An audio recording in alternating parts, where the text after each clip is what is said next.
Pengaruh lingkungan terhadap efektivitas pembelajaran.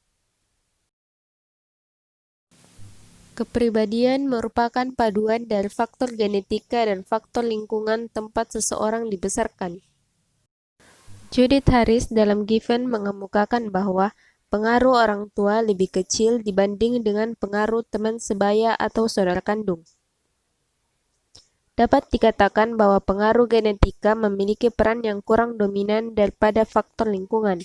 Dengan demikian, penting bagi orang tua dan guru memperhatikan lingkungan yang kondusif tempat interaksi anak dalam melewati masa-masa perkembangannya.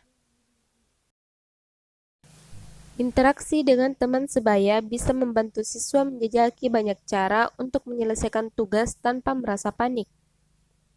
Budaya sekolah dan ruang kelas yang memberi siswa peluang untuk menjadi bagian dari kelompok yang bermakna, memperoleh penghargaan dari teman sebaya, dan berpartisipasi dalam altruisme timbal balik, perlu perencanaan dan pengelolaan cermat.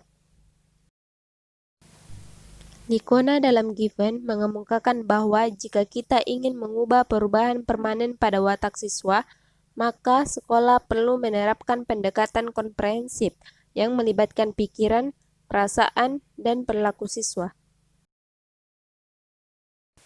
Menurut De Porter, guru tidak dapat mengajar lebih banyak dengan usaha lebih sedikit. Akan tetapi, guru dapat menyampaikan isi lebih banyak dan siswa mengerti lebih banyak. Hal itu dapat dicapai dengan mengubah lingkungan. Belajar terjadi baik secara sadar maupun tidak sadar dalam waktu bersamaan. Otak senantiasa dibanjiri stimulus, dan otak memilih fokus tertentu saat demi saat.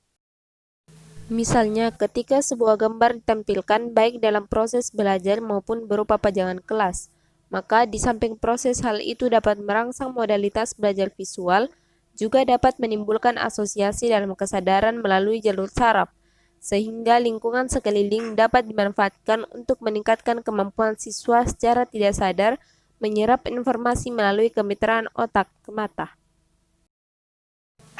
Pengaturan bangku juga memainkan peran yang penting dalam pembelajaran.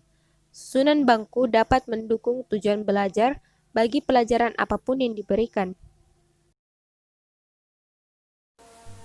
Menghadirkan tumbuhan di dalam kelas dapat memberikan suasana tersendiri bagi siswa. Tumbuhan selain sebagai sumber oksigen juga dapat dijadikan objek pandang yang sangat menarik. Warna daun yang hijau, apalagi berhiaskan dengan bunga yang berwarna-warni, dapat memberikan kesejukan pikiran. Tumbuhan memberikan efek visual yang indah sehingga dapat menambah estetika kelas. Musik membantu siswa bekerja lebih baik dan mengingat lebih banyak.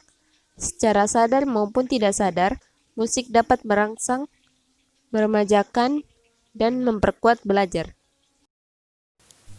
Irama, ketukan, dan keharmonisan musik mempengaruhi fisiologi manusia, terutama gelombang otak dan detak jantung, di samping dapat membangkitkan perasaan dan ingatan.